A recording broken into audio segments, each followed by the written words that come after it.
الشمار كفون المان رومو نجيني خي خنجال لا خبجا مي بكجرتني تسنادك أبو سنمانين جا نجيني اللي واندرو سلاي أرممان ديسان سلان دنديامو إنيمان دلوتانو رانجتيرامو وان اتفكاتي ها أوديسونامو akkasiiti wanni isin arraantan odeessaa jirtan hundumti keessan waan nama salphachiisu ilmaan Oromoo haasawaatis hojjechaatis jirtan akkasumatti jechuudha yeroo ammaa kana keessattuu waa'ee miidiyaa wajjin wal qabatee jechuudha Oromoo TV fi OMN Oromoo TVnis OMNnis kan ilmaan Oromooti Oromoo TVn osoo OMN hin banamin dura waggaa 20 ol ilmaan Oromootiif hanga dandeettii isaatti hojjechaa ture arraanta nagaruu saatalaayitii yeroo guddifatetti maaliif kuni jibbamuun ani akka kiyyatti warri isa jibbu dhuguma diina Oromooti yookaan warra dantaa mataa ofii qofaaf deemu jechuudha malee maali dantaan miidiyaa irraa arkatan warri miidiyaa banuu dantaan isaan irraa arkatan maali yoo danda'amaa taate miidiyaan akka hin cufamneef akka if danda'ee jiraatuuf yoo taate malee gargaarsi garaa miidiyaatiin argamu osoo gara qawweetti jijjiiramee qawween bitamee ummanni Oromoo ittiin biyya keessaa falmatee gaarii ture Oromootiifis ta'e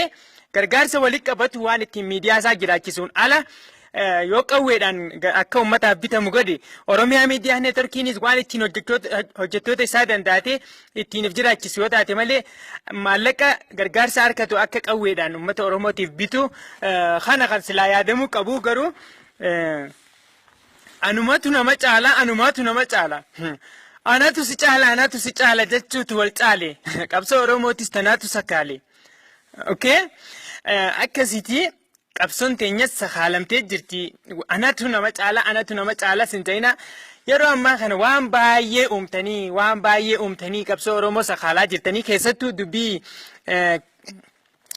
yaazoo kabbee irratti jechuudha wantoota walxaxaa baay'ee uumaa jirtan keessattuu waan dur dabre hunda haasawaa jirtan aboo obboleeyyan keenya ilmaan Oromoo yaazoo kabbeetii miti yaazoo kabbeetii fi Jawaar Mahammadii fi Biiftuu Gadaa warri isin miidiyaa gubbaa hunda hafarsaa jirtan hundi isaanii yoo barbaadan haa du'ani goota meeqa Oromiyaa keessa dhabu jira yoo dhugaa ka barbaadan taate namni tokkolleen ka qabsoo Oromootitti qixxaatu hin jiru kumaatamaa itti duujjira qabsoo Oromoo haa waliif gallu goota meeqatti dhabu jira arraantana goonni akkasitti biyya isaa keessa taa'ee falmatu arraantana Baqqalaa Garbaa isa jira Addisuu Bullaalaa isa jira Dajanee Xaafaa isa jira Gurmeessaa Ayyaanuu isa jira Dr. Mararaa Guddinaa isa jira tana hin yaaddanii waan dandeessaniin silaa falmattanii aboo keessattuu warri biyya Masrii jirtan faan isin warri ummata Oromoo facaasaa jiruti yoo onnee qabaatan gara Oromiyaatti deebi'aa Oromiyaa bira jirtaniiti falmaddaa okay